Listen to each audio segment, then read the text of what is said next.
Good morning मेरे प्यारे बच्चों। आज नए साल का दिन है 2025, 1 जनवरी 2025 है और मैं इस नए साल पे आप सभी बच्चों को नए साल की शुभकामनाएं देना चाहूँगा।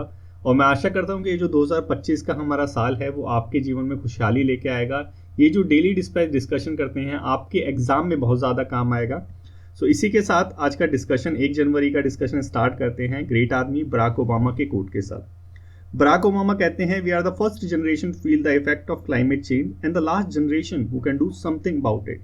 देखो, बराक ओबामा बेसिकली जो ग्रेविटी है क्लाइमेट चेंज की जो हमारे यहाँ पे हो रहा है, जो एक बहुत ही ज़्यादा हॉट बर्निंग टॉपिक भी है, इसकी ग्रेविटी को कहीं ना कहीं यहाँ पे रखना चाहते हैं कि हम जो जनरेशन है, ये जो 21st सेंचुरी की जो जनरेशन है, ये वो फर्स्ट जनरेशन है जो क्लाइमेट चेंज के जो कॉन्सिक्वेंसेज हो रहे हैं, जैसे सी लेवल राइज हो गया, टेम्परेचर बढ़ना हो गया, वाइल्ड फायर हो गया, ठीक है, आइलैंड सबमर्ज होना हो गया, ये जो कॉन्सिक्वेंसेज है उसको फेस कर रहे हैं। और लास्ट जनरेशन है जो कुछ कर सकती है इसको रोकने के लिए। इसके बाद वाली जो जनरेशन होगी वो क्लाइमेट चेंज को नहीं रोक पाएगी। क्यों नहीं रोक पाएगी? देखो, एग्जाम्पल के थ्रू समझो कि ग्रीन हाउस गैसेस जो होती है, ठीक है, ग्रीन हाउस गैसेस का एमिशन बढ़ रहा है, इसी वजह से तो क्लाइमेट चेंज हो रहा है, क्योंकि ये ज़्यादा हीट एब्जॉर्ब कर रही है। ज़्यादा हीट एब्जॉर्ब करने की वजह से टेम्परेचर बढ़ रहा है, टेम्परेचर बढ़ने की वजह से सी लेवल राइज बढ़ रहा है, ठीक है। तो ग्रीन हाउस गैसेस को एब्जॉर्ब करने वाले जो कार्बन सिंक है, कौन होते हैं कार्बन सिंक? ट्री, पेड़ हमारे जो होते हैं वो कार्बन सिंक है। तो ये जो कार्बन सिंक हमारे जो पेड़ हैं, ज़्यादा गर्मी की वजह से क्या होता है कि उसको टॉलरेट नहीं कर पाते और डाई हो जाते हैं। तो कार्बन सिंक कम हो रहा है। जैसे जैसे कार्बन सिंक कम होगा तो ये ग्रीन हाउस का एमिशन और बढ़ेगा, क्योंकि जो पहले एब्जॉर्ब करते थे वो अब नहीं रहे, और जो इन्होंने एब्जॉर्ब करा होगा वो भी एटमॉस्फेयर में आ जाएगा। तो एक चीज़ ये होगी, ठीक है। दूसरी चीज़ क्या है कि जैसे जैसे टेम्परेचर बढ़ता है वैसे वैसे पर्मा फ्रॉस्ट एक चीज़ होती है, जो ठंडे देश होते हैं वहाँ पे बहुत मोटी बर्फ़ जो होती है उसके अंदर green house gases, micro organism, दबे वगैरह रहते हैं, ठीक है। तो वो पिघलेंगे, उसकी वजह से फिर ग्रीन हाउस गैसेज एमिट होगी, हमारे एटमॉस्फेयर में आएगी और फिर क्या करेगी? फिर टेम्परेचर बढ़ाएगी। तो ये आगे चल के ऐसी साइकिल आ जाएगी जिसको रिवर्स नहीं करा जाएगा। तो यही कुछ हमारे जो बराक ओबामा है वो कहना चाहते हैं, क्या कि हम जो जनरेशन है वो फर्स्ट जनरेशन है जो क्लाइमेट चेंज के इफेक्ट को फील कर रही हैं, और जो लास्ट जनरेशन है जो कुछ कर सकती है। तो आई होप आपको कोट तो समझ आ गया होगा। कोट के साथ डिस्कशन अपना स्टार्ट करते हैं। आज का डिस्कशन है द हिंदू का एडिटोरियल क्लाइमेट फाइनेंस। देखो, UNFCCC, जब ये वर्ड आए तो आपके मन में आना चाहिए क्या? ग्रीन हाउस गैसेस, ठीक है।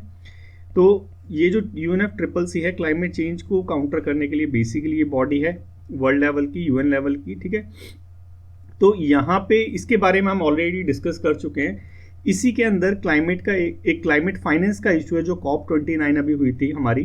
COP29 अजरबैजान के बाकू शहर में हुई थी। तो वहाँ पे भी एक NCQM करके एक इनिशिएटिव आना था, लेकिन आ नहीं पाया, ठीक है। तो उस चीज़ को हम डिस्कस करेंगे, क्लाइमेट फाइनेंस कहाँ से ऑरिजिन हुआ, क्या चीज़ है, क्या नहीं है, क्या प्रॉब्लम आ रही है, कैसे होना चाहिए, कैसे नहीं होना चाहिए, ये सारी चीज़ें ओवरऑल हम डिस्कस करेंगे। क्योंकि यूपीएससी CAPF स्पेशली मैं बात करूँ हमारे असिस्टेंट कमांडेंट एग्ज़ाम की, तो ये हमेशा ध्यान देता है कि इसके ऊपर जो हॉट बर्निंग टॉपिक्स होते हैं, और क्लाइमेट चेंज से जैसा टॉपिक तो है ही नहीं, ऑलरेडी पहले भी पूछा है और आगे भी पूछने की उम्मीद है। तो इसी को ध्यान में रखते हुए अपना डिस्कशन स्टार्ट करते हैं। देखो, क्लाइमेट चेंज की जो नेगोशिएशन है, बेसिकली नेगोशिएशन होती है फाइनेंस के ऊपर, ठीक है। ये आज की नहीं है, बहुत पहले की है। जब हमारा ये UNFCCC आया था 1992 में एस्टेब्लिश हुआ था, उस टाइम पे ही एम्फसाइज किया गया था, जोर दिया गया था कि जो डेवलप्ड कंट्री है, जो डेवलप्ड नेशन है, जैसे USA हो गया, कनाडा हो गया, इनका रोल स्पेसिफिक है, इनका रोल थोड़ा अलग है डेवलपिंग कंट्रीज से। क्यों? इनको सपोर्ट करना पड़ेगा डेवलपिंग कंट्रीज को, ताकि नई नई टेक्नोलॉजी वगैरह इनके पास आए, इनके पास मतलब डेवलपिंग कंट्रीज के पास आए, ताकि जो ग्रीन हाउस गैस एमिशन है उसको रिड्यूस किया जा सके। इसके पीछे एक धारणा और है बच्चों, इसके पीछे एक धारणा और है, वो क्या? कि जो ग्रीन हाउस गैसेज हैं इसके लिए रिस्पॉन्सिबल, मतलब क्लाइमेट चेंज जो हुआ है ग्रीन हाउस गैस की वजह से हुआ है, इसके लिए मेन रिस्पॉन्सिबल कौन है? Developed country. क्यों? क्योंकि इंडस्ट्रियलाइजेशन है वो सबसे पहले डेवलप्ड कंट्री के अंदर आया था। उन्होंने बेधड़क होके ग्रीन हाउस गैस का एमिशन कर रहा था, कोयला वगैरह जलाया था, एनर्जी प्रोड्यूस करी थी, जिसकी वजह से आज हम ये कॉन्सिक्वेंसेस को फेस करें, क्या? Climate change. तो उनकी रिस्पॉन्सिबिलिटी बनती है, ऐसा समझा जाता है, डेवलप्ड कंट्री की रिस्पॉन्सिबिलिटी बनती है कि वो इसको टैकल करने के लिए जो डेवलपिंग कंट्रीज है, लीस्ट डेवलप्ड कंट्रीज है, स्मॉल आइलैंड्स हो गए, उनको असिस्टेंस प्रोवाइड कराए। ठीक है, कैसा असिस्टेंट? टेक्नोलॉजिकल असिस्टेंट और फाइनेंशियल असिस्टेंट। जैसे मैं हमेशा बोलता हूँ कि इंडिया को क्या चाहिए, इंडिया को सिर्फ 2 चीज़ें चाहिए, एक तो टेक्नोलॉजी दे दो और एक थोड़े से पैसे दे दो, हम खुद क्लाइमेट चेंज से निपट लेंगे। ठीक है, तो वही चीज़ कहाँ से चाहिए? डेवलप्ड कंट्री से, और वही यहाँ पे बताया गया है। ठीक है, ऐसा नहीं है कि हवा की बातें हैं। आर्टिकल 4(7) यूएनएफसीसी के आर्टिकल 4 क्लॉज 7 में ये क्लियरली बोला गया है क्या, कि डेवलपिंग कंट्रीज जो है वो अपनी कमिटमेंट जो है क्लाइमेट चेंज की, जैसे नेट जीरो की जो कमिटमेंट है, या फिर 500 जो गीगावाट जो हमारी इंडिया की है, गीगावाट की वाट जो एनर्जी प्रोड्यूस हम करेंगे रिन्यूएबल एनर्जी से, ये जो हमारी कमिटमेंट्स है, ये कमिटमेंट्स तभी पूरी कर सकते हैं जब फंड और टेक्नोलॉजी डेवलप्ड कंट्री जो विकसित देश हैं, वो विकासशील देश को प्रोवाइड कराएंगे।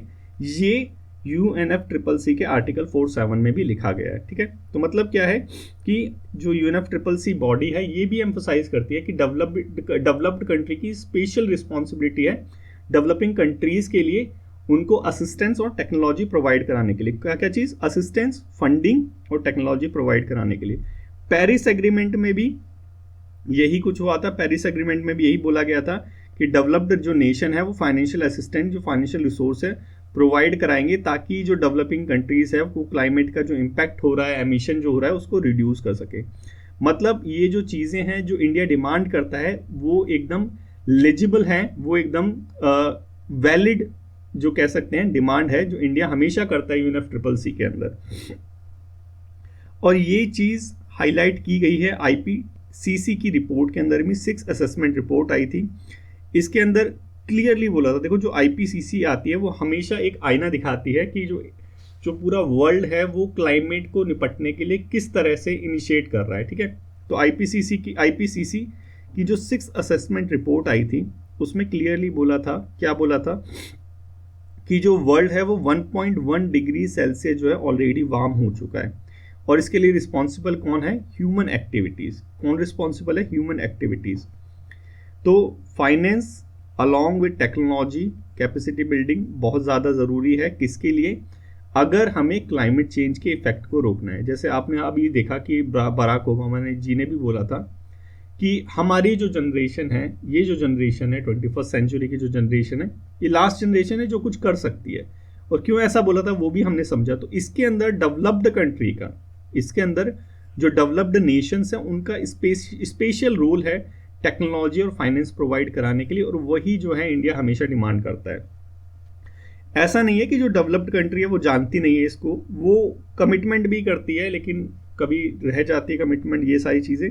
तो जो इनिशियल प्लेज हुआ था, ठीक है, जो इनिशियल प्लेज हुआ था उस टाइम पे 2009 की बात है, डेवलप्ड कंट्री ने प्रॉमिस किया था कि 100 बिलियन एनुअली प्रोवाइड कराएंगे 2020 तक। ठीक है, डेवलप्ड कंट्री $100 बिलियन का जो फंड है वो एनुअली प्रोवाइड कराएंगे 2020 तक। लेकिन इनका जो ये जो कमिटमेंट थी, उनका जो प्रॉमिस था, वो अपने प्रॉमिस से ही कहीं ना कहीं 2 साल के लिए डिले हो गया और 2022 में जाके ये प्रोवाइड कराया।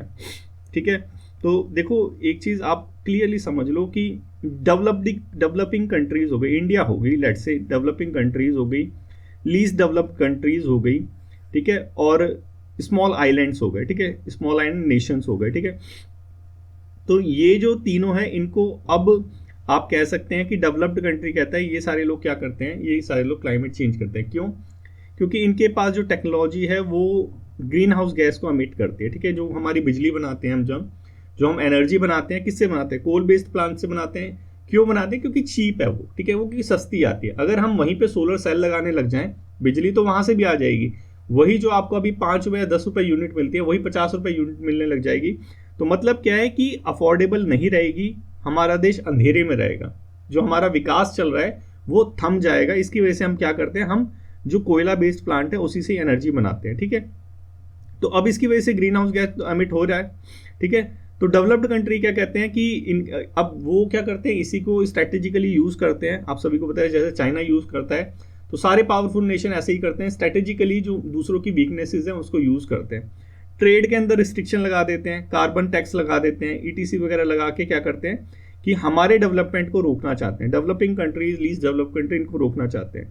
और बहाना किसका लेते हैं कि क्लाइमेट चेंज से हम निपट रहे हैं। तो ये सारी चीजें जो हैं, जो हमने अभी देखी ऊपर, UNFCCC, पेरिस क्लाइमेट हो गया, ये सारी जो वो हमारा आर्टिकल 4 हो गया, 4.7 हो गया, ये सारी चीज क्या कहती है कि डेवलप्ड कंट्री की स्पेशल रिस्पॉन्सिबिलिटी है हमें टेक्नोलॉजी, हमें रिसोर्सेज प्रोवाइड कराने की, हमें शिफ्ट प्रोवाइड कराने की। देखो ये भी यहाँ पे एग्जांपल भी ले सकते हो कि कोल से अगर रिन्यूएबल होना है तो अगर ये हेल्प करेंगी, फंडिंग वगैरह प्रोवाइड करेंगे तो स्विफ्टली होगा, वरना स्लो प्रोग्रेस देखने को मिलेगी। ठीक है, तो यही सारी चीजें यहाँ पे बताई गई है। और प्लेज भी लिया गया था, प्लेज लिया गया था 2009 के अंदर, फंड प्रोवाइड कराना था 2020 में, 2 साल डिले हो गया। ये सारी चीजें यहाँ पे बताई गई है। और हमने अपना लास्ट जब एडिटोरियल डिस्कस करा था तो हमने देखा था कि ये जो $100 बिलियन का जो फंड अब प्रोवाइड करा रहे हैं, ठीक है, ये अब इनसफिशियंट है। 2009 की बात अलग थी, अब उसी चीज़ को 10 साल हो चुके हैं, 10 साल से ज़्यादा हो चुके हैं, 15 साल होने वाले हैं कि ये जो 100 बिलियन फंड है वो अब इनसफिशियंट है। ठीक है, इसको ऐसा नहीं है डेवलपिंग कंट्रीज बोल रही है, ठीक है, क्योंकि अगर डेवलपिंग कंट्रीज बोलेंगी तो क्या होगा कि भाई उसके इंटरेस्ट की बातें से शायद झूठ बोल रही हो। लेकिन UNFCCC की स्टैंडिंग कमेटी ऑन फाइनेंस जो है, इसका नाम जरूर कोट करना बच्चों, UNFCCC की स्टैंडिंग कमेटी ऑन जो फाइनेंस है वो कह रही है क्या कि अब डेवलपिंग कंट्रीज को 400 से 500, मतलब 450 से 550 या 600 बिलियन डॉलर पर ईयर की आवश्यकता है। ये जो 100 बिलियन था बहुत ज़्यादा इनसफिशियंट है। अगर अब क्लाइमेट चेंज को से निपटना है, ठीक है, उसको टैकल करना है, तो डेवलपिंग कंट्रीज को एटलीस्ट 450 से 550 या फिर आप लिख सकते हैं 400 से 500 से 600 डॉलर तक प्रोवाइड कराने की जरूरत है।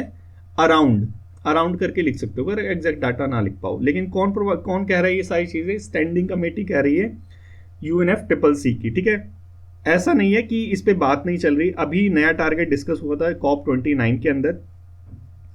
COP29 के अंदर डेवलपिंग कंट्रीज जो थी वो डिमांड कर रही थी कि 1.3 ट्रिलियन जो है एनुअली प्रोवाइड कराना चाहिए 2030 से। 1.3 ट्रिलियन डॉलर 2030 से प्रोवाइड कराना चाहिए। लेकिन जो डेवलप्ड कंट्रीज थी, क्योंकि उनकी जेब से पैसे निकलने थे, उन्होंने बोला कि नहीं, ये तो बहुत ज़्यादा है।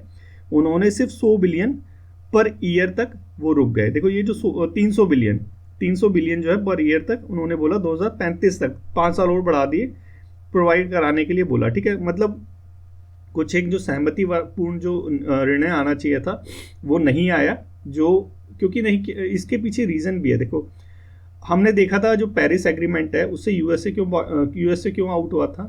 क्योंकि वहाँ पे किसकी सरकार आ गई थी? ट्रंप की, जो कैपिटलिस्टिक सरकार है, जो हमेशा प्रॉफिट के बारे में सोचती है। ठीक है, इस बार भी ये आई क्योंकि COP29 जो हुआ था उसके अंदर फाइनेंस, क्लाइमेट फाइनेंस से रिलेटेड बहुत इंपॉर्टेंट महत्वपूर्ण जो डिसीजन लिया जाना था।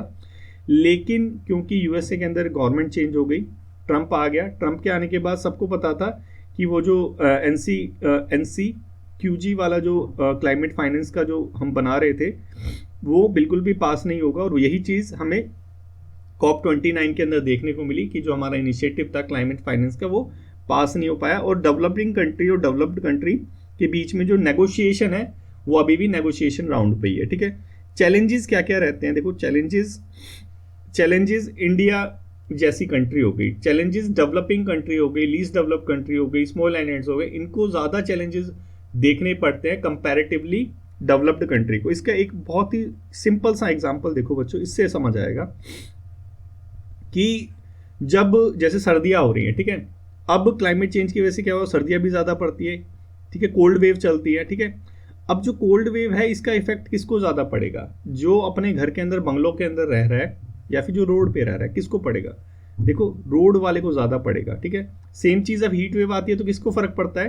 रोड पे जो रहता है उसको ज़्यादा पड़ता है। दिल्ली में पॉल्यूशन होता है विंटर में, किसको ज़्यादा इफेक्ट पड़ता है? जो रोड पे रहता है। लेकिन इसका खुद का कॉन्ट्रीब्यूशन कितना है?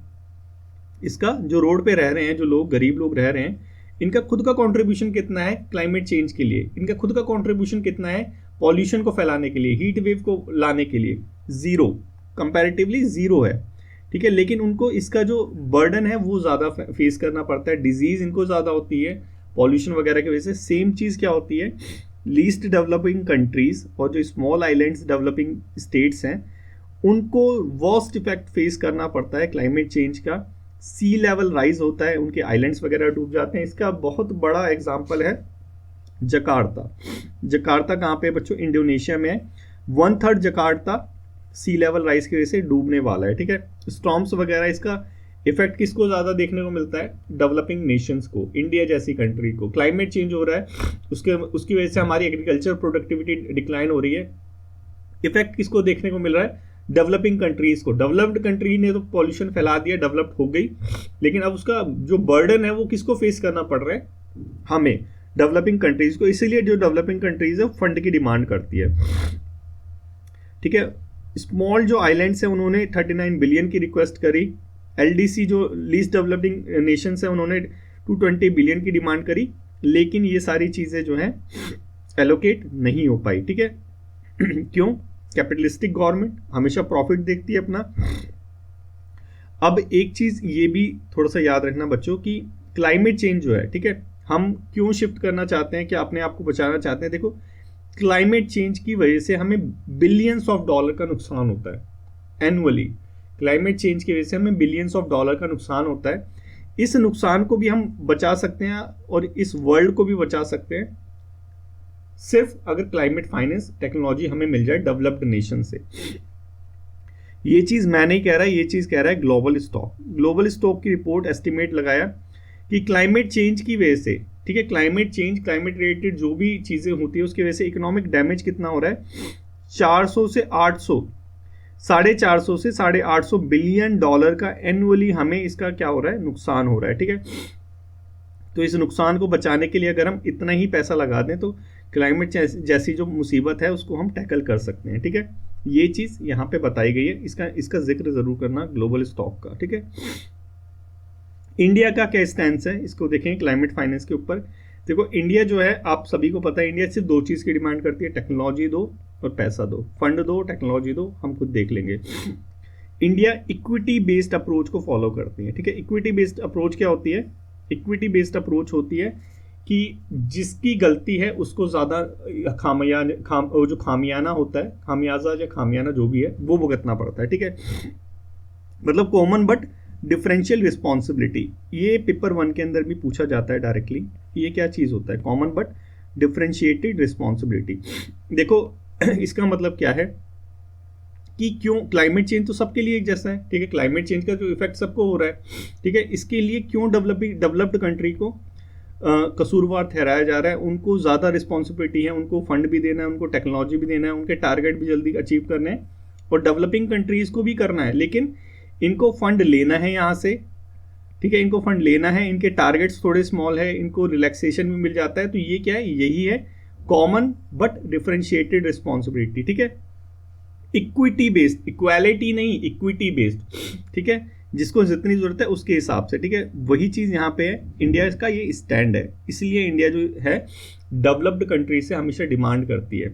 सेकंड चीज क्या है, इंडिया की फाइनेंशियल डिमांड। ठीक है, COP29 में इंडिया ने डिमांड करा था $1.3 ट्रिलियन 2030 तक प्रोवाइड कराने के लिए, जिसमें से $600 बिलियन था वो ग्रांट और कंसेशनल लोन के लिए प्रोवाइड करा सकते। देखो, यहाँ पे जो इंडिया है वो चंदा नहीं मांग रहा है। देखने की बात ये है क्या कि इंडिया जो डिमांड कर रहा है वो कंसेशनल लोन्स के लिए भी डिमांड कर रहा है। कंसेशन लोन मतलब कि कम ब्याज की दर पे लोन प्रोवाइड करा दो, ये सारी चीज़ें। लेकिन ये सारी चीज़ें जो थी COP29 में रिजेक्ट हो गई। मतलब कि जो डेवलप्ड कंट्री है वो कहीं ना कहीं अपनी रिस्पॉन्सिबिलिटी से हट रहे हैं। ठीक है, उसकी वजह से जो क्लाइमेट चेंज है इससे निपटने का जो हमारा पेरिस एग्रीमेंट का जो टारगेट था उसमें हम कहीं ना कहीं डिले हो रहे हैं। ठीक है, इस चीज़ को हमें थोड़ा सा समझना पड़ेगा बच्चों। वे फॉरवर्ड क्या हो सकता है, देखो वे फॉरवर्ड सिंपल, अगर इसको भी ना पढ़ो तो तुम्हें खुद पता चल जाएगा वे फॉरवर्ड क्या है। बेसिकली अब तक क्या चीज़ चल रही है, देखो अब तक चल रही है सिर्फ दो चीज़ों की डिमांड, टेक्नोलॉजी एंड फाइनेंस। ठीक है, अगर ये जो फाइनेंस है ये एक प्रॉपर वे में प्रोवाइड कराया जाए डेवलपिंग कंट्रीज को, लीस्ट डेवलप्ड कंट्रीज को, तो वो क्या होगा, वो भी जो अपनी जो एनर्जी है, एनर्जी जो है जिसकी वजह से एमिशन होता है CO2 का, इसको कहीं ना कहीं मॉडिफाई करके इसको रिन्यूएबल कर लेगी। जब ये रिन्यूएबल कर लेगी तो क्या होगा, जो क्लाइमेट चेंज है वो अपने आप रिड्यूस हो जाएगा, ग्रीन टेक्नोलॉजी आ जाएगी, जो हमारी गाड़ियां चलती हैं, बसें चलती हैं, वो इलेक्ट्रिक व्हीकल्स हो जाएंगे। अगर ये सारी चीज़ें हो जाएं तो इससे हम क्लाइमेट चेंज को रोक सकते हैं, टेक्नोलॉजी और फाइनेंस से, ठीक है। यही चीज़ यहाँ पे बता रखी है कि जो फाइनेंशियल कमिटमेंट्स है डेवलपिंग कंट्रीज़ को, वो थोड़ी बढ़ानी चाहिए। डेवलपिंग कंट्री देखो इतना तो चाहिए ही चाहिए, तो एटलीस्ट इतना तो प्रोवाइड कराएं। ये सारी चीज़ें, यही फाइनेंशियल सिस्टम को थोड़ा सा इम्प्रूव करना चाहिए, आर्किटेक्चर वगैरह बनाना चाहिए, ईजिली एक्सेसिबल होना चाहिए। इवन तो देखो एक चीज़ हो रहा है कि अगर डेवलपिंग कंट्री जो है फंड वगैरह प्रोवाइड करा भी देती है, ठीक है, प्रोवाइड तो कराती है ना कम ज़्यादा, उसको एक्सेस करने के लिए भी इन्होंने जो क्राइटेरियाज बना रखे हैं वो इतने ज़्यादा टिपिकल हैं कि उस फंड को भी एक्सेस नहीं कर पाती जो लीस्ट डेवलप कंट्रीज हैं वो सारी। तो यहाँ पे बताया गया उसको भी थोड़ा सा ईजी बनाने की ज़रूरत है, ठीक है। ये सारी चीज़ें यहाँ पे बताई गई है। और जो हमारे टारगेट है, जो एनडीसी के टारगेट है, हमने देखा था इंडिया के जैसे 2.5 से 3 बिलियन टन जो है कार्बन सिंक जो है वो कार्बन सिक्वेस्ट्रेशन, कार्बन सिंक जमा करना, ये सारी चीज़ें जो हमारे टारगेट्स है, इन टारगेट्स को भी बढ़ाने की जरूरत है। देखो टारगेट तो तब बढ़ेंगे ना जब पैसा बढ़ेगा। जब तुम पैसा प्रोवाइड कराओगे तो हम ऑलरेडी टारगेट अचीव कर लेंगे। जब टारगेट अचीव कर लेंगे तो इंडिया तो हमेशा अपने टारगेट बढ़ाता रहता है। तो ये सारी चीज़ें क्या है, इंटरलिंक्ड है, ठीक है। फाइनेंस प्रोवाइड कराओ, फाइनेंस से ऑटोमेटिकली एमिशन रिड्यूस होगा, एमिशन रिड्यूस होगा तो क्लाइमेट चेंज रिड्यूस होगा, क्लाइमेट चेंज रिड्यूस होगा तो हमारे जो टारगेट्स हम ऑलरेडी बढ़ाते रहेंगे उनको। तो ये सारी चीज़ें इंटरलिंक्ड है, किससे, सिर्फ फाइनेंस से। और फाइनेंस कहाँ पे अटका हुआ है, डेवलप्ड कंट्री में, ठीक है, डेवलप्ड कंट्री में। तो ये आपको थोड़ा सा समझना पड़ेगा कि इशू क्या है। आई होप आपको समझ आ गया होगा बेसिकली क्लाइमेट फाइनेंस का क्या इशू है। तो बच्चों पेपर 2 के लिए आप ये थोड़ा सा अटेम्प्ट करके देखो क्वेश्चन को, ठीक है। इस पेपर 2 के लिए इस क्वेश्चन को अटेम्प्ट करके देखो। आज मैं 1-2 कॉपी चेक करूंगा, ठीक है। अब चलो थोड़ा सा प्रमोशन कर ले। जिस बच्चों ने ये ज्वाइन नहीं किया है अभ्यास मंथन और अभ्यास लेखन, बच्चों इसको जल्दी से ज्वाइन करो। बहुत ज़्यादा इंपॉर्टेंट है आपके एग्ज़ाम के लिए, CAPF एग्ज़ाम के लिए। ये है पेपर 2 के लिए, हिंदी मीडियम इंग्लिश मीडियम दोनों बच्चों के लिए। कंटेंट रहेगा, सोर्स रहेगा, लाइव रिकॉर्डेड दोनों क्लासेस रहेगी। पहले लाइव होगी, वही रिकॉर्डेड फिर बाद में इसी के अंदर पोर्टल पे आपको मिल जाएगी। कंटेंट दोनों मीडियम में होगा, हिंदी और इंग्लिश में। राइटिंग सेशंस भी होंगे जिसमें आपको ऐसे राइटिंग टॉपिक दिए जाएंगे, आप उस पर लिखेंगे, उसको 100% इवेल्युएट किया जाएगा, ठीक है। तो बहुत इंपॉर्टेंट है। 25 टोटल टॉपिक है और कोई भी 25 टॉपिक सारे डायमेंशंस को कवर कर लेंगे। जो 25 टॉपिक हमारे हैं हर एक डायमेंशन को कवर कर लेंगे। 50 एटलीस्ट 50 तो यहाँ पे लेक्चर होंगे ही होंगे। और बहुत ज़्यादा अफोर्डेबल प्रोग्राम है, जल्दी से बच्चों इसको ज्वाइन करो। ऐसा प्रोग्राम फिर आपको कभी नहीं मिलेगा, ठीक है। अभ्यास मंथन पेपर 1 के लिए यहाँ पे टेस्ट सीरीज के अंदर जो आपका सिलेबस है वो 3 बार कंप्लीट हो जाएगा बच्चों। इस तरह से इस टेस्ट सीरीज को डिज़ाइन किया गया है। जो पेपर 1 में है इसमें आपकी परफॉर्मेंस इंक्रीज हो जाएगी। परफॉर्मेंस इंक्रीज होने के साथ साथ आपके मार्क्स इंक्रीज हो जाएंगे। आपकी जो प्रिसाइजनेस है, कैसे आंसर को टैकल करना है, कैसे देखना है, वो सारी चीज़ इंक्रीज हो जाएगी। बच्चे क्या करते हैं, यूपीएससी CSE का पेपर ले लेते हैं, उसको लगाते हैं, लेकिन CSE का पेपर बहुत ज़्यादा डिफरेंट होता है हमारे CAPF के पेपर से। तो ये सारा जो पेपर है CAPF को लेके डिज़ाइन किया गया है, ठीक है। तो बहुत ही ज़्यादा अफोर्डेबल है दोनों ही प्रोग्राम। जल्दी से बच्चों इनको ज्वाइन करो, 5 तारीख आने ही वाली है, हम जल्दी से इसको स्टार्ट करेंगे। बहुत सारे बच्चों ने ज्वाइन कर लिया है, लेकिन अभी भी कुछ बच्चे हैं मेरे चहेते जिन्होंने अभी भी ज्वाइन नहीं करा, तो जल्दी बच्चों ज्वाइन करो। चलो नेक्स्ट आर्टिकल देखते हैं, डिपोर्टेड फॉरेनर्स। देखो अभी न्यूज़पेपर के अंदर आया था। इस ऐसी चीज़ों को थोड़ा सा याद रखने की ज़रूरत होती है क्योंकि यहाँ से क्वेश्चन बन जाता है, ठीक है। डिपोर्टेड फॉरेनर्स में क्या था, देखो टोटल 2-2.5 हज़ार कुछ फॉरेनर्स हैं, उनको इंडिया ने डिपोर्ट कर दिया उनके देशों में। रीज़न क्या था, या तो उनका वीज़ा एक्सपायर हो गया था या फिर जो वीज़ा की नॉर्म्स होती है उसको वियोलेट कर रहे थे। ये सारी चीज़ रीजंस होते हैं। तो टॉप कंट्री कौन सी है, बस इसको याद रखो, नाइजीरिया, ठीक है। नाइजीरिया टॉप कंट्री है जहाँ से जो फॉरेनर्स थे उनको डिपोर्ट करा। बांग्लादेश सेकंड है और युगांडा थर्ड है, ठीक है। 3 कंट्री तो एटलीस्ट याद होनी चाहिए। नाइजीरिया डिपोर्ट वाला, ये डिपोर्ट जो डिपोर्ट कर रहे हैं, बाहर भेज रहे हैं, ठीक है। वैसे ही फॉरेन विजिटर्स इंडिया के अंदर बाहर से जो, क्योंकि हम तो बाहर जाते हैं तो सोचते हैं कि इंडिया में कोई घूमने नहीं आता, इंडिया में बहुत सारे विदेशी लोग घूमने आते हैं। सबसे ज़्यादा जो आए हैं वो आए हैं बांग्लादेश से। सबसे ज़्यादा इंडिया में जो फॉरेनर्स आते हैं वो आते हैं बांग्लादेशी। उसके बाद ये इलीगल वाले नहीं है, तारों के नीचे से नहीं, ये प्रॉपर पासपोर्ट से जो आते हैं उसकी बात कर रहा हूँ बच्चों। उसके बाद आता है US, उसके बाद UK, ठीक है। तो सबसे पहले बांग्लादेशी आते हैं, फिर यूएस के आते हैं और फिर यूके के आते हैं, ठीक है। ये 3 हमारे यहाँ टॉप डेस्टिनेशन है, टॉप विजिटर्स हैं, ठीक है। तो क्वेश्चन नंबर 1 बच्चों, क्वेश्चन नंबर 1 इसको अटेम्प्ट करो, बताओ क्या आंसर है इसका। नेक्स्ट चलते हैं क्वाड की तरफ। क्वाड इंपॉर्टेंट है, प्रीवियस ईयर के अंदर ये पूछा गया है और आगे भी पूछा जाएगा। क्वाड की अपनी ही एक भूमिका है, ठीक है। उसके अंदर की चीजें थोड़ा सा याद रखो। क्वाड स्टैंड किसके लिए करता है? क्वाड स्टैंड करता है free, open, peaceful Indo Pacific region के लिए, ठीक है। 2025 के अंदर इंडिया होस्ट करेगा क्वाड की समिट को। क्वाड हाईलाइट करता है सेंट्रलिटी को आसियान, ठीक है। देखो ये क्या फंडा है, एक चीज हमेशा याद रखो, किसी को तुम्हें खुश करना हो, ठीक है, किसी को तुम्हें इन्वॉल्व करना हो अपने ही ग्रुप के अंदर, तो उसकी थोड़ी सी बढ़ाई करते रहो, उसकी थोड़ी सी बढ़ाई कर दो, कह दो कि तुम्हारे आइडिया पे ही तो हम स्टैंड करते हैं, जो तुम्हारा व्यू है वही हमारा व्यू है, ठीक है। तो यहाँ पे जो क्वाड है वो आसियान को अपने अंदर ही मिलाना चाहता है। क्यों? क्योंकि आसियान जो है, आसियान जो नेशंस है, देश है, वो क्या कर रहे हैं, वो भी चाइना की जो हीट है, चाइना का जो हीट है, चाइना की हीट मतलब कि चाइना का जो रूड बिहेवियर है 9 डैश लाइन्स के अंदर, उसको कहीं ना कहीं फेस कर रहे हैं। तो उनको पता है भाई ये भी चाइना से दुखी हैं और हम तो वैसे ही एंटी चाइना के की टैग दे रखा है हमें चाइना ने, तो इनको भी मिला लो। तो इनको बोला कि तुम्हारी जो आइडियोलॉजी है वही हमारे हमारे सेंटर में है, तो ये भी उनको मिलाने के लिए एक वो है, ठीक है। ये 3 चीजें हो गई। अब थोड़ा सा क्वाड के बारे में देख लेते हैं। क्वाड की फुल फॉर्म तो जरूर पता होनी चाहिए, क्वाड्रिलैटरल सिक्योरिटी डायलॉग, ठीक है। 4 देश इसके अंदर आते हैं बच्चों, यूएसए, जापान, इंडिया और Australia. USA, Japan, India, Australia. Initiate 2007 में हुआ था। कौन कौन था? जो जापानी प्राइम मिनिस्टर थे उस टाइम पे, शिंजो एबे। यूएस के थे जॉर्ज वॉशिंगटन बुश, और ऑस्ट्रेलिया के जॉन हॉवर्ड, और हमारे इंडिया से हमारे मनमोहन सिंह जी थे, जो अब नहीं रहे हमारे बीच में। तो ये चारों लोग थे जिन्होंने मिलकर डिसाइड करा कि यार ऐसा कुछ होना चाहिए क्वाड टाइप का। 2017 में फाइनली जो क्वाड्रिलैटरल कोलिजन है ये फॉर्म हुआ, ठीक है। ऑब्जेक्टिव क्या था?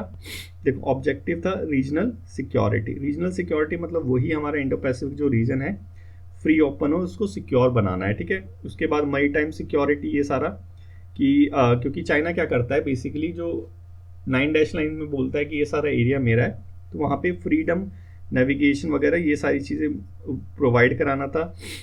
Economic engagement, counter terrorism, cyber security, ये सारा इसका क्या है, इसके ऑब्जेक्टिव्स है। और जो जो देखो यहाँ पे ऑब्जेक्टिव्स हैं जो मॉडिफाई होते रहते हैं, जो जो नई नई चीज़ें आ रही है, नए नए जो चैलेंजेस आ रहे हैं, वो भी क्वाड के अंदर इंक्लूड होते रहते हैं। की इनिशिएटिव क्या क्या है? क्वाड वैक्सीन इनिशिएटिव, कोविड-19 आया था उसके अंदर ये नया इनिशिएटिव आ गया। मिलिट्री एक्सरसाइज इसकी होती रहती है, मालाबार एक्सरसाइज इसकी है, हमारी क्वाड की है, ड्रिल है, बेसिकली जॉइंट मिलिट्री एक्सरसाइज है। क्लाइमेट चेंज टेक्नोलॉजी, ये सारे की इनिशिएटिव आते रहते हैं, ठीक है।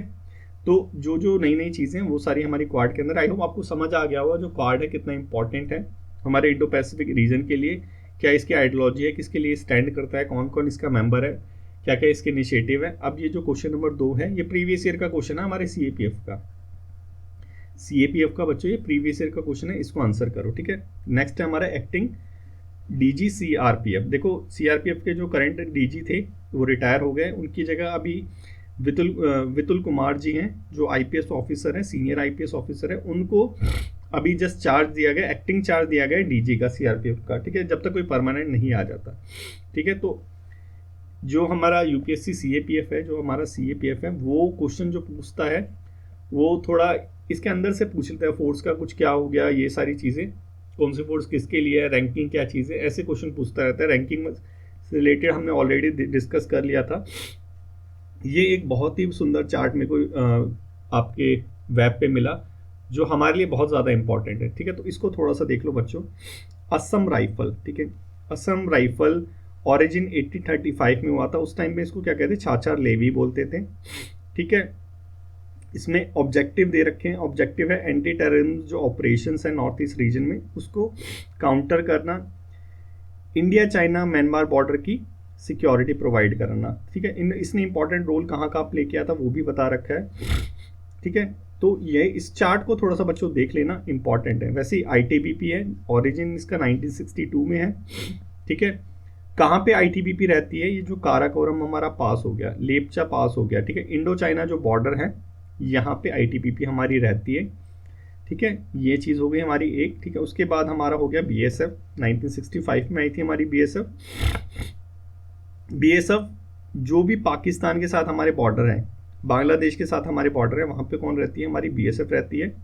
ठीक है, counter insurgency north east region में भी प्रोवाइड कराती है, कश्मीर वैली में भी है, एंटी नक्सल ऑपरेशन भी करती है, विंग्स भी है इसकी, एयर विंग्स भी है, मरीन विंग्स भी है, आर्टिलरी रेजिमेंट्स भी है, कमांडो यूनिट्स भी है।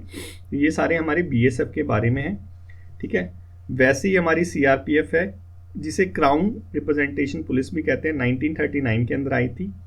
सीआरपीएफ एक्ट के अंदर ऑब्जेक्टिव क्या है, क्राउड कंट्रोल हो गया, रिवॉर्ड कंट्रोल हो गया, काउंटर मिलिटेंसी, इंसर्जेंसी ऑपरेशन, ये सारे सीआरपीएफ के क्या है, ऑब्जेक्टिव्स हैं। ये जो है प्रिंसिपल सेंट्रल पुलिस फोर्स है इंटरनल सिक्योरिटी के लिए। और ये थोड़ा सा देख लेना है, जो ग्रीन में लिखा हुआ है ना, ये वाला, जैसे बीएसएफ क्या है, फर्स्ट लाइन ऑफ डिफेंस है, world largest border guarding force भी है। ठीक है, तो ये थोड़ी सी चीज़ देख लेना है। एनएसजी हो गया, एनर्जी जो 1984 के अंदर आया था, ब्लू स्टार जो ऑपरेशन हुआ था हमारे गोल्डन टेम्पल में, उसके बाद एनएसजी फॉर्म हुआ था। इसका मेन मोटिव क्या है, काउंटर टेररिज्म यूनिट। ठीक है, काउंटर टेररिज्म यूनिट इसका मेन मोटिव है। वैसे ही सशस्त्र सीमा बल है, 1963 में आया था। सशस्त्र सीमा बल कहाँ कहाँ पे, इंडो नेपाल बॉर्डर पे और भूटान बॉर्डर पे। ठीक है, यहाँ पे इसका मोटिव क्या है, बॉर्डर सिक्योरिटी, ट्रांसबॉर्डर, वो सारी चीज़ प्रोवाइड कराना। वैसे ही हमारी सीआईएसएफ हो गई। सीआईएसएफ क्या है, central industrial security force act 1968 के अंदर आया था। जो भी हमारे इंफ्रास्ट्रक्चर रिलेटेड है, ठीक है, वहाँ पे सिक्योरिटी प्रोवाइड कराना है। ठीक है, ये थोड़ी चीज़ें तो जो है थोड़ा सा याद रखना। इसकी एक स्पेशलाइज्ड फायर विंग भी है, किसकी, सीआईएसएफ की, ये यहाँ पे बता रखा है। ठीक है, ये जो चार्ट है ये थोड़ा सा इंपॉर्टेंट चार्ट है, तो इसको थोड़ा सा याद रखना। ये हमारा क्वेश्चन नंबर 3 हो गया बच्चों, ये हमारा क्या है, क्वेश्चन नंबर 3 है। इसको थोड़ा सा पढ़ के आंसर करना, ठीक है, कमेंट बॉक्स में। अब ये लास्ट है आज का, वेस्टर्न डिस्टर्बेंस, थोड़ा सा इंपॉर्टेंट है, इसको थोड़ा सा देख लेते हैं। देखो बच्चों, एक चीज़ देखो, सर्दियों में बारिश कैसे आती है। बारिश तो तब आती है ना जब गर्मी होती है, इवेपोरेशन होता है। इवेपोरेशन की वजह से क्या होता है, क्लाउड फॉर्मेशन होता है। क्लाउड फॉर्मेशन के बाद फिर वहाँ पे कंडेंसेशन होकर फिर बारिश आती है। सर्दियों में कैसे आ रही है बारिश, सर्दियों में बारिश आती है वेस्टर्न डिस्टर्बेंस की वजह से। ठीक है, देखो अभी चलो देखते हैं वेस्टर्न डिस्टर्बेंस क्या होता है। देखो ऊपर की साइड एकदम सिंपल लेमन लैंग्वेज में देखेंगे। देखो ये सारी चीज़ें जो होती हैं, बादल वगैरह फॉर्मेशन, ऊपर की साइड एकदम है ना, बहुत ही तेज हवा में एक जैसे नदी बहती है, काइंड ऑफ वैसे बहता है, जेट स्ट्रीम जिसे कहते हैं। ठीक है, तो एक है सब ट्रॉपिकल जेट। ठीक है, ये जो सब ट्रॉपिकल जेट है ये क्या करता है, ये विंटर, ये कहाँ से आता है, देखो सब ट्रॉपिकल जेट जो है सबसे ऊपर की साइड रहता है, और विंटर सीजन्स के अंदर ये आता है हमारा वेस्ट साइड से, इसे वेस्टर्ली भी बोल देते हैं। ठीक है, तो ये वेस्ट साइड से आता है हमारा सब ट्रॉपिकल जेट। ये आने के बाद यहाँ पे इंडिया में आता है। कहाँ से आता है, ये यूएसए की साइड से आता है। ठीक है, आने के बाद इंडिया में माउंटेन से टकराता है हमारे, एक चला जाता है ऊपर की साइड, एक चला जाता है नीचे की साइड। ठीक है, एक चला जाता है तिब्बत रीजन में जो साउथर्न ब्रांच हो गई, एक चला जाता है नॉर्थर्न ब्रांच में। ठीक है, इसके बाद चलो एकदम पहले सिंपल लैंग्वेज में समझो, तब तुम्हें समझ आएगा, नहीं तो ऐसे समझाऊंगा तो तुम्हें ही समझ नहीं आएगा। देखो होता क्या है, ये हो गया हमारा मेडिटेरियन रीजन। ठीक है, मेडिटेरियन रीजन में यहाँ पे हमारी वो बहती है जो गर्म धाराएं होती है, जो ओशन करेंट्स होते हैं हॉट वाले। ठीक है, तो ओशन करंट से क्या होता है कि जब ये गर्म बहते हैं तो यहाँ से इवेपोरेशन होता है। ठीक है, ऊपर की साइड जाते हैं, इवेपोरेशन होके यहाँ पे क्लाउड फॉर्मेशन होना चाहिए, लेकिन यहाँ पे क्या बह रही है, यहाँ पे बह रही है हमारी वो जेट स्ट्रीम। ठीक है, जेट स्ट्रीम बह रही है। वो जेट स्ट्रीम क्या करती है, इस इवेपोरेटेड को, ये जो हमारी जिससे क्लाउड फॉर्मेशन होगा, जहाँ से बारिश वगैरह आएगी, इसको लेके हमारे इंडिया तक आ जाती है। ठीक है, इंडिया में आने के बाद यहाँ पे बड़े बड़े पहाड़ है, पहाड़ों से टकराती है, एक उधर चली जाती है, एक इधर चली जाती है, यहाँ वाली टकराती है। पहाड़ों से टकराने के बाद क्या होता है कि फिर ये बारिश करती है, क्योंकि टेम्परेचर बहुत ज़्यादा कम होता है, तो बारिश की जगह क्या आती है, बर्फ़ पड़ती है। ठीक है, और हमारा जो वेस्टर्न रीजन हो गया, हमारे जैसे राजस्थान हो गया, हमारा जैसे पंजाब रीजन हो गया, यहाँ पे सर्दियों के मौसम में इसी की वजह से क्या होता है, बारिश आती है। तो बच्चों समझ आया कि सर्दियों में बारिश कैसे आती है। यहाँ जो मेडिटेरियन सी के अंदर जो क्लाउड फॉर्मेशन हो रहा है, इवेपोरेशन हो रहा है, उसकी वजह से हमारे इंडिया के अंदर बारिश आती है। हमारे हिमालय में जो बर्फ़ गिरती है वो भी उसकी वजह से गिरती है, शिमला के अंदर जो बर्फ़ गिरती है वो भी उसी की वजह से गिरती है। किसी टाइम में अगर ये वाला जो हिस्सा है ये वीक हो गया, ठीक है, ये जो इवेपोरेशन है ये वीक हो गया, ये जेट स्ट्रीम वीक हो गई, तो उस टाइम में क्या होता है, हमारी इंडिया के अंदर ये जो बर्फ़ वगैरह है ये कम पड़ती है, कश्मीर वैली में, हिमाचल में, हमारे इसमें। तो इसकी इंपॉर्टेंस क्या है, ये सारी चीज़ें अभी थोड़ी सी समझेंगे, ठीक है। ये सारी चीज़ें हमने समझ ली, ठीक है। जो मेन चीज़ समझाने की थी आपको वो तो आपने समझ ली बच्चों, ठीक है। एंटी साइक्लोनिक कंडीशन क्या होती है, देखो जब एंटी साइक्लोनिक जब कंडीशन होती है तो कभी बारिश नहीं होगी। एंटी साइक्लोनिक कंडीशन में क्या होता है, साइक्लोनिक कंडीशन में क्या होता है कि नीचे से ऊपर की तरफ जाती है चीज़ें, ठीक है। मतलब लो प्रेशर एरिया डेवलप हुआ, लो प्रेशर कब डेवलप होता है, जब टेम्परेचर होता है, इवेपोरेशन हो रहा है, ऊपर चीज़ें जा रही है, क्लाउड फॉर्मेशन हो रहा है, फिर बारिश आएगी। ये है cyclonic condition. Anti cyclonic condition में क्या होता है, नीचे की तरफ आती है, हाई टेम्परेचर, जब टेम्परेचर लो होता है, सर्दियाँ होती है, हाई प्रेशर एरिया डेवलप होता है, ठीक है। ये क्या होता है, ऊपर से जो लो प्रेशर वाली एयर है वो नीचे आती है, जब नीचे आती है तो क्लाउड फॉर्मेशन होता नहीं है, तो बारिश कहाँ से होगी। इसी की वजह से क्या होता है कि सर्दियों के अंदर जो आसमान वगैरह वो साफ रहता है। लेकिन उसी टाइम पे क्या होता है कि ये जो हमारी ये जो जेट स्ट्रीम है, सब ट्रॉपिकल जेट स्ट्रीम है, ये क्या करती है, ये वहाँ से जो है मॉइस्चर वगैरह लेके आती है और हमारे यहाँ पे बारिश करती है, ठीक है। इंपॉर्टेंस क्या है, इंपॉर्टेंस है इसी की वजह से क्या होता है कि हमारे जो पहाड़ है उसमें बर्फ़ आती है, बर्फ़ की वजह से नदियाँ बहती है, तो मतलब कि हमारी वाटर सिक्योरिटी को इंश्योर करती है। प्लस जो सर्दियों में फसलें होती हैं, वीट हो गई, मस्टर्ड हो गया, बरले हो गया, ठीक है, जो राजस्थान और हरियाणा के लोग उगाते हैं सर्दियों में, तो उसके लिए भी ये जो हमारी वेस्टर्न डिस्टर्बेंस है, सर्दियों की बारिश है, बहुत ज़्यादा इंपॉर्टेंट होती है, ठीक है। तो बच्चों आई होप आपको समझ आ गया होगा कि कितनी ज़्यादा इंपॉर्टेंट है इंडिया के लिए ये वेस्टर्न डिस्टर्बेंस, ठीक है। तो अब ये क्वेश्चन नंबर 4 है। क्वेश्चन नंबर 4 को आप कमेंट बॉक्स में कमेंट करो कि आप क्या इसका आंसर कर पा रहे हो, नहीं कर पा रहे। तो एक चीज़ और बच्चों, कि जब आप आंसर करते हो तो बच्चों क्वेश्चन को थोड़ा सा अच्छे से पढ़ा करो, ऑप्शन को थोड़ा सा अच्छे से पढ़ा करो, ताकि ये आपकी हैबिट में आ जाए, ताकि जब आप एग्ज़ाम देने जाओ तो एग्ज़ाम के अंदर आप ये मिस्टेक ना करो जिसे जो लोग कहते हैं सिली मिस्टेक कर दी। सिली मिस्टेक की वजह से सिलेक्शन रुक जाता है बच्चों का, ठीक है। तो वो सिली मिस्टेक करना अभी से बंद करो, ठीक है, तभी जाके आदत होगी कि हर एक चीज़ को बहुत ज़्यादा सीरियसली करो। इसीलिए जो है हम टेस्ट सीरीज़ लगाते हैं, ठीक है। तो जो जिन बच्चों ने नहीं लिया टेस्ट सीरीज़, जल्दी से लो बच्चों। और आज के डिस्कशन में बस इतना ही। अगर समझ आया हो, अच्छा लगा हो, तो लाइक शेयर और कमेंट करना मत भूलना। Thank you so much for today's discussion.